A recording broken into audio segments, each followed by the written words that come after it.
Over the last years, I've been obsessed with fantasy. I've read dozens and dozens and dozens of fantasy books, but that is quite a lot of stuff. So today I wanted to break down all of that into my top 10 adult fantasy books with a strong female characters. And when I mean strong, I mean characters that are strongly characterized, strongly developed, and that I found them deeply inspirational. So yes, some of them are absolute legends kicking asses, but I challenge you to find a single character from these books that isn't amazingly developed. So no Sarah J. Maas for now. And before we get there, I needed to share 2 young adult honorable mentions. But if you don't feel like young adult is your thing and want to jump straight to adult fantasy, please do so in this timestamp. But I really need to share, for starters, the Iridium Cycle. This is not only one of my favorite trilogies out there, it is concluded, but more than that, Andi, one of the main characters, is the ultimate character for me. So well developed, she feels so very well fleshed out. It is not an easy thing to describe how I felt while reading, especially the first book. It found me in a moment of my life in which part of her struggles were similar to the ones that I was passing. I just found so much comfort and inspiration in this strong, naive, compassionate, empathetic, really strategic, adventure-driven character. Basically is set in a military academic setting, but the great thing about it is that there's been an uprising, the society has completely changed, and the result is kind of like a more open society that reflects a Platonian society now, but there are lots of problems. There is a potential revolution waiting to rise again, and basically we'll have 2 main characters that are friends. They have a very complex background relationship, and the idea for the first book is that they need to compete for the control of the dragon fleet. So yes, they're dragons and they are amazing. The second honorable mention here goes to the Founders Trilogy by Robert Jackson Bennett. This whole trilogy, which also is concluded, it's amazing beginning to end because of the characters. It's not only that they are overcoming the very challenging situations, especially because it's mainly a heist, but beyond that, they need to make very terrible decisions that I thought displayed a very well-crafted story. These characters are misfits and you feel for them. But without further ado, let's get into our top 10 adult fantasy books, and this is part of a collaboration that was put together by Becky. So I will link her channel, all the rest of the channels that we made this collaboration, down in the description in case you want to see more. And in the top 10 we will have The Shadow of the Gods by John Wayne. This is a book that it's very complex for me to share because I liked it, but I wasn't a huge fan of it. However, I loved these characters. I'm now in my journey of reading The Faithful and the Fallen, and I'm sure that once I get back, I feel I'm gonna like it even more. So knowing that it's not my favorite story as a whole, that these characters are so compelling to me and that I'm ranking them and therefore this story in my top, I think it says a lot. This is very Norse mythology oriented, it's very wintry, and the premise is actually very compelling. There was a war of the gods in the past. There seems that the bones are scattered throughout the land. These bones give you powers if you find them, and there's a little bit of unrest in the people. They are starting to search these bones, and it seems that a new war, potentially of god epic proportions, will happen again. So wow, right? But then the magic happens when we face these characters. In one of these perspectives, we will follow this middle-aged woman that she is basically a hunter and she is top tier. She displays independence, but also such empathy, and she is also driven by love. She wants to find her child. Every time that a point of view came into one of his chapters, I was like, hell yeah. Then we will have another, which to me was a little bit less compelling, but still lots of potential. And this will talk about a noble woman, and she has forsaken kind of like her life of commodities, and she actually wants also to be a hunter, and she has joined this band, and she is finding her place in here. And the last point is of a thrall. So this is more of a fantastical creature race of the sorts. These characters display emotions that are raw, that are very intense, and you are able to feel for all of these characters throughout the story. Now, in the top 9, we have Gideon the Ninth. I've only read the first one, so I bet this will become even better. The point here is not only to highlight this book for Gideon, but also for Harrow. We will have 2 different, very powerful characters. There's basically a tournament and they need to find some stuff. This is plays out there in space. They are all necromancers and things get creepy real soon. It is very confusing. I found these characters really interesting because they are opposites, but even then they were so compelling. In the top 8, and yeah, we're talking because from here onwards it's just gonna be favorites. We have Spinning Silver by Naomi Novy. This is a Rumpelstiltskin retelling, which sounds very unique, and it is. It is written in a way that feels magical, whimsical, and it's fairly descriptive, very character driven. There are action scenes in a way, and the pacing advances. The thing is that you will see way more with these characters and how they feel about stuff rather than, you know, adventure.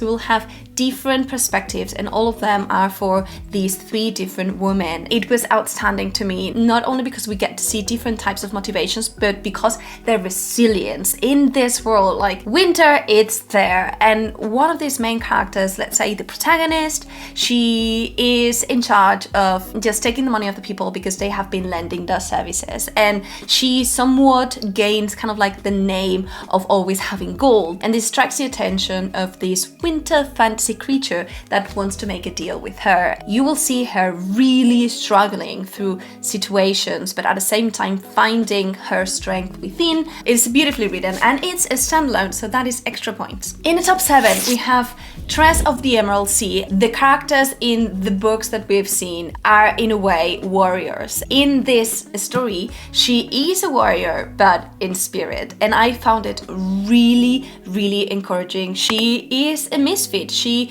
is basically no one. What she has is the motivation of doing more. She has the morale. She has this drive. She lives in this very small place and she has been very secluded. She does not know anything about the world, and one day she discovers that her interest has been kidnapped, and she takes it on herself to solve this, and along that way she will just have this beautiful growth, and she is very funny in a way that it's naive. A perfect example of how you can characterize a character to be very naive, very secluded, very in a way not brave, and make it really brave and wonderful. In the complete opposite, and in the top 6, we have the Poppy War. Rin, it's one of the characters that I hate the most because she is really a great character. The choices that she made are really questionable, and there are some things that were done that I cannot forget. I was in fact very mad with this book,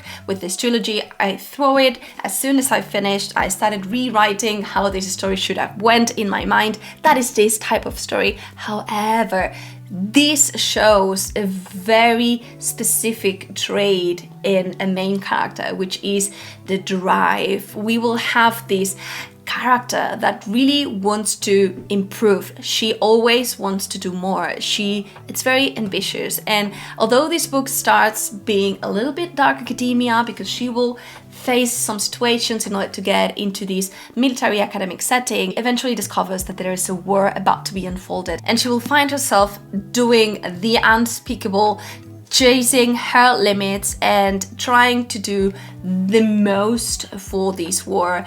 In this case, she is, for me, the ultimate grey character, and I wanted to push it here because I felt it was so refreshing to see how her arc. She was very well developed. In the top 5, we have Cersei by Madeline Miller. And what can I say? Cersei was considered the first witch, so she is absolutely a legend. Perfect if you are a lover of Greek mythology. We will follow Cersei throughout her whole life, from the point in which she is very young, very naive. She wants just to fit within this society that is created, and she finds that she has these powers and she gets a terrible fate, and she will do all. This is a perfect sample for me of a character that displayed how strong she was because she was serene. She was very calm. She is a paused character. This is very character driven, and she feels strongly but she behaves not as strong. So it really is a fantastic journey to follow her. I reckon this is slightly descriptive, but I had no trouble. The pacing, it's incredibly fast. There are lots of stuff happening all the time, and I found it pretty adventurous. In the top 4, we have a new release that I've just read, and I am obsessed. So I'm just warning you now that this will become my obsession from now till the end of year at least. And this is Blood Over Bright Haven by ML1. This is a dark academia story, and we will follow a character that it's deeply ambitious, and she is an academic. So I brought this book here not only because she is incredibly smart and she will conceptualize and revolutionize this society, but also because I feel that sometimes we miss out the strength of the academic profiles, and she is incredible, and the amount of things that she's able to change in this world because she thought about that. Fascinating. And the book has a little bit of gore, but it wasn't too much for me. I honestly really enjoyed it. And it's basically that we have this society, and they've discovered that using magic they can do an industrial revolution. But this magic, it's really restricted to a certain part of the population, that it's kind of like taken care of and very sheltered by this huge power ring that is surrounding the city. And everything that it's outside, it is very dangerous. There's this terrible thing called the blight that can send you and that will kill you instantly. So you can imagine how the stakes are high, and they are trying to expand this barrier. Amazing read, fairly short for what it was. Fascinating beginning to end. And then we go to the top 3, and because we are bending time and space here, the top 3 will consist on 3 Sanderson recommendations. In one hand, we will have The Emperor's Soul. This is such a short novella. It is 100 and something pages, and it will follow the story of Shai. She is also an academic kind of profile, and she is tasked with this mission of recrafting the soul of the Emperor, otherwise a war might happen. And we will see this character facing not only this incredible challenge, which, by the way, the whole empire is depending on her, but also how she is not necessarily treated fine. Everything will be very character driven. The magic, it's outstanding. Then we have Elantris, and yeah, we're talking about Serene. She was the first woman that I read in fantasy that completely shocked me, because I was somewhat used back then. Fair warning, I read this like 15 years ago, so it was a long time ago. I was used to the woman being there mainly for the main male character. She can be powerful, but she was always linked to the male character. And the premise of Elantris is that Serena is going to be married to the prince of this realm, but he contracts this terrible sickness and he is exiled to Elantris. It was fascinating to kick-start this premise knowing that she is not going to be marrying anyone and that she needs to find her place in this new court. There's lots of politics involved without anyone necessarily supporting her. I thought it was mind-blowing back then. Right now, I read obviously more stuff, so it's not as much, but I still think it is valid and I loved it because of that. There are 3 points of view. One of these is of Sarene, other one it's of Rauden, who is this prince that is exiled into Elantris, and we will also follow the point of view of this religious man that wants to change the religion of these people, otherwise he will rage war. And then for the third recommendation, and the one that I actually have in my top 3, we have Warbreaker. This book is here because it displays the story of 2 sisters, and these 2 sisters cannot be more different, and they both display such good characterizations. They are beautifully written. In one hand, we have this sweet, naive, very optimistic and resilient character, and in another, we have this very driven, more adventurous, a little bit more matured character. And the story, it's kind of like how their fates were changed last minute. One of them was supposed to get married to this godlike emperor from the neighbor kingdom in order to avoid war. But last minute, the king decided to change this and instead sent the other sister, which was never prepared for this. And I couldn't stop reading their paths. One needed to accommodate this new reality reality that for whatever she was training or of her life, it's now not valid. And the other one is like, oh, I might die. Such a good growth. They are the best for me, and I think really Sanderson kills it when writing stories that has incredible characters independently of gender. In the top 2, and I am sorry, but we have Stormlight Archive by Brandon Sanderson. This is in here and it's separate because these characters are obviously more developed. Of course different, because there are 4 books out. I've spent way more time with these characters. There are so many good things displayed here. In one hand, mental illnesses, right? And how our characters can have nothing sorted out, but at the same time doing their best and trying to change things. We will have 2 characters that I felt are really powerful, Jasna and Shallan. I love them both. I know that loving Shallan is not necessarily a popular opinion, but I do love her. Her mental challenges are very interesting to read, and I am rooting for her. It's at its core a story of war, because at the day in which the peace treaty was supposed to be signed, someone killed the king. Everything went to hell. From that point onwards, we will follow how this war